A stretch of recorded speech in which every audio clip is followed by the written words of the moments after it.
with the label of terrorism. No white supremacist purveyor of violence has ever, to my knowledge, been labeled a terrorist by the state.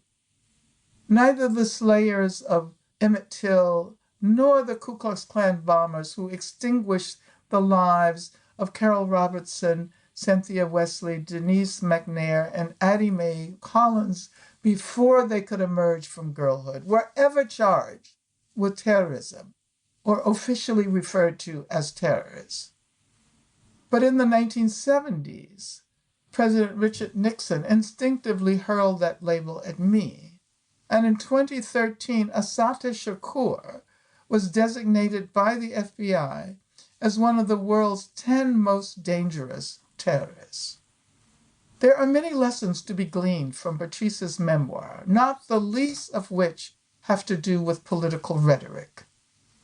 The very title, When They Call You a Terrorist, asks the reader to engage critically with the rhetoric of terrorism. Not only, for example, the way in which it has occasioned and justified a global surge in Islamophobia, and how it has impeded thoughtful reflection on the continued occupation of Palestine, but also how this rhetoric attempts to discredit anti-racist movements in the United States. At the same time, racist, misogynist, and transphobic eruptions of violence continue to be normalized. The seemingly simple phrase, Black Lives Matter, has disrupted undisputed assumptions about the logic of equality, justice, and human freedom in the United States and all over the world.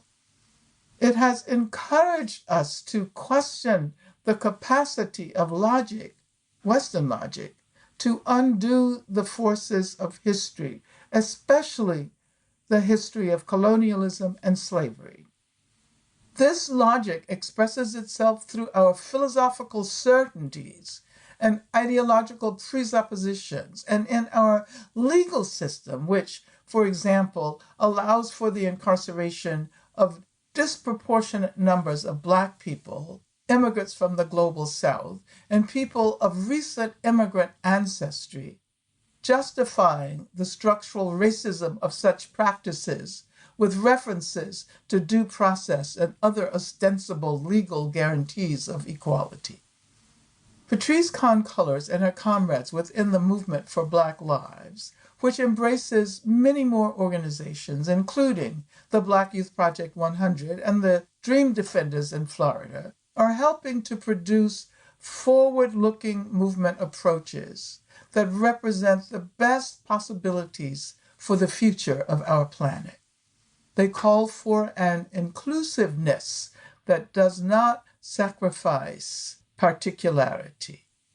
They recognize that universal freedom is an ideal best represented not by those who are already at the pinnacle of racial, gender, and class hierarchy, but rather by those whose lives are most defined by conditions of unfreedom and by ongoing struggles to extricate themselves from those conditions.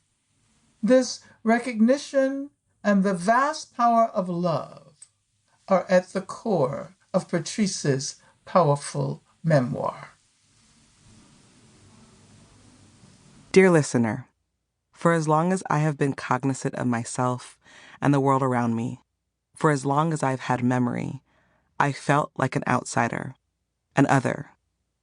This deep-rooted sense of being different was powerful and pervasive, bleeding into everything from the inside out. My sexuality wasn't the same, even if I didn't yet have a name for or comprehension of it.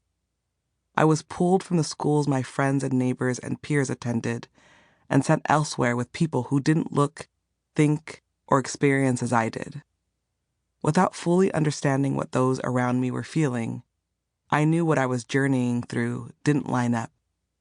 And then there was that thing I couldn't hide behind or keep to myself. I didn't look like my siblings, all three of whom shared a family resemblance. Those things that say you belong, that you're one of the fingers on the hand. I stood out.